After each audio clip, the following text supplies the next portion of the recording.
Good afternoon, welcome to Berwick Mitsubishi. This afternoon I'm going to take you for a walk around our 2012 Nissan Xtrail St L wagon. Start off at the front of the car. Notice finished in jet black, beautiful chrome running through the grille and just enhanced in the headlights as well. Fitted with the smoked bonnet protector. We've got our fog lights as standard as well. For a black car, presents really well. Coming down the driver's side, a couple of minor little scuff marks just there which will probably polish off. Factory alloy wheels, brand new tyres on the front. As we scan down the driver's side, a couple of minor little marks. They probably just stand out a little because of the colour of the car. Once again, probably have a crack at them with a bit of polish and they'll probably be good as gold. Important to note the alloy wheels on the driver's side unmarked, so in really good order. Distinctive rear end of the car on the Xtrail. You notice the really large tail lights and park lights running down the pillars on the back. All the chrome badging continues through the tailgate. High mount stop light on the rear as well. Just presents in really good order. Just the tailgate and everything, the rear bar, just all present really nicely. And you know, the consistency continues coming down the passenger side. Important to note, looking at the left rear alloy, once again really good tyres, no scuff marks on the rear alloy. And for that matter, really important one, front left wheel, no marks on that either. Probably a little bit harder to find any marks on the passenger side, which is a good thing. Presents in really good order. So overall this gives you a really accurate picture of the quality of the car, close up, rather than just looking at the photos that you see online. Okay, so now we're back around at the front of the car. We'll just have a chat about the drivetrain in the Nissan. A little bit challenged there for a moment, Mark, just finding the rod to hold the bonnet in position. So the Xtrail, powered by just a little 2.5 litre 4-cylinder motor, it's going to give you 125 kilowatts of power, 226 newton meters of torque, but will deliver you 9.1 litres combined per 100 k's. So you will get in excess of 700 kilometres to a tank of fuel. So really good economy, but a zippy little car as well. Okay, round to the rear of the car again. Just push on the little pneumatic button there to open the tailgate. Automatically takes itself up out of our way. You notice in the Nissan finish, just in a nice black plastic. Yeah, that's funny. Anyway, so in the rear we have a lockable drawer. We just grab on the release handle to open it up. So good storage area. Can lift those up out of our way. So quite ample storage underneath. We can drop the second row seats down out of our way if we need to. We'll just demonstrate it on this side here. 60-40 split fold down seats. Now you can actually make it fold completely flat. All we do is just pop the seat base forward. So we just release the base of the seat, tuck it forward out of our way. Obviously you do need to take the headrest out like so, and then we have a completely flat open storage area. So you can utilise that massive area if need be.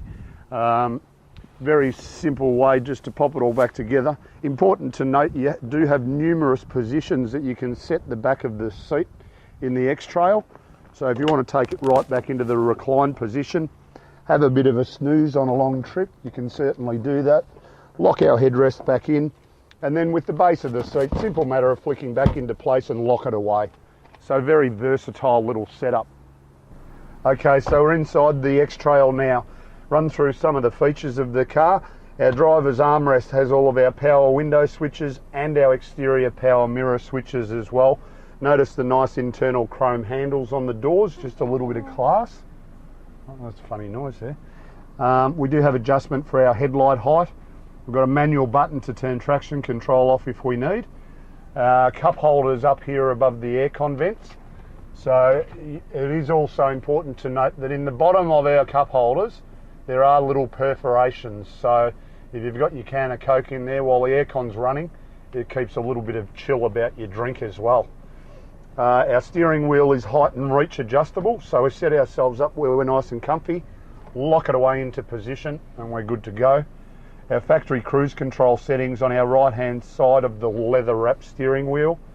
all of our audio controls on our left hand side, Bluetooth as well. Simple matter of hitting that button to pick up a phone call, and likewise to hang it up if you're done. We have paired the phone up. Being a Series 5, being December 2012, does also support audio streaming. So I've actually paired my phone up earlier, and I don't know if I've got my music turned on my phone. But anyway, that's how it all functions.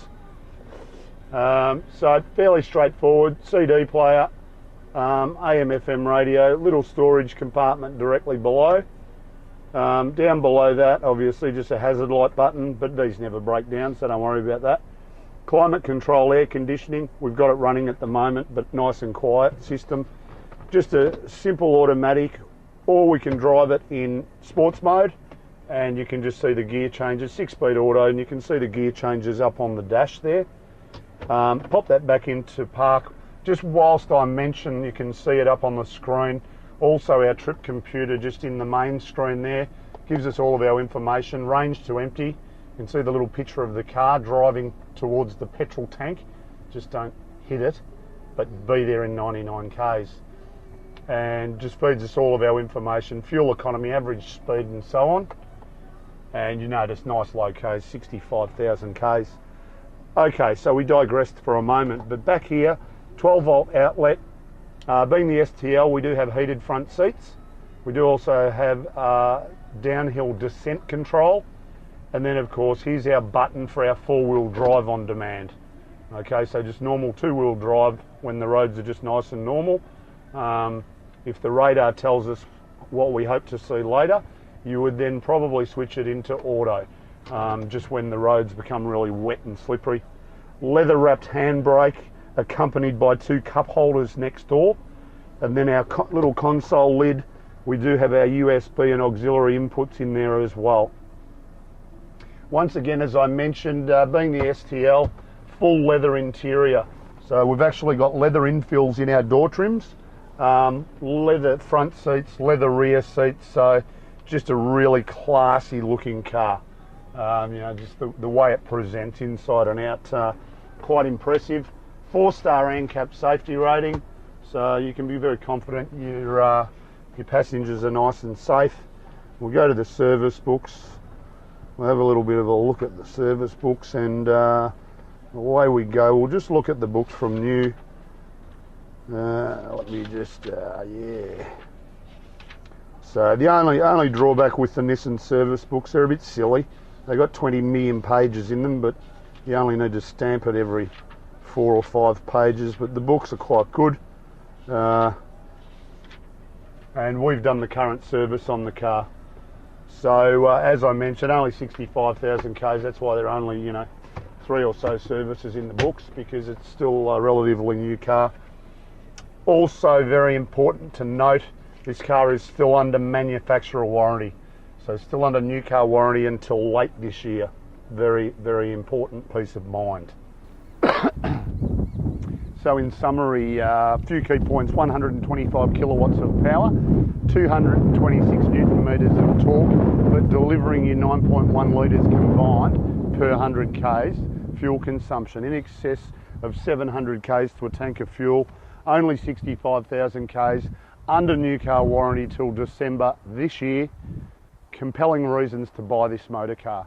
If you've got any further questions, feel free to give us a call, 9907 0555.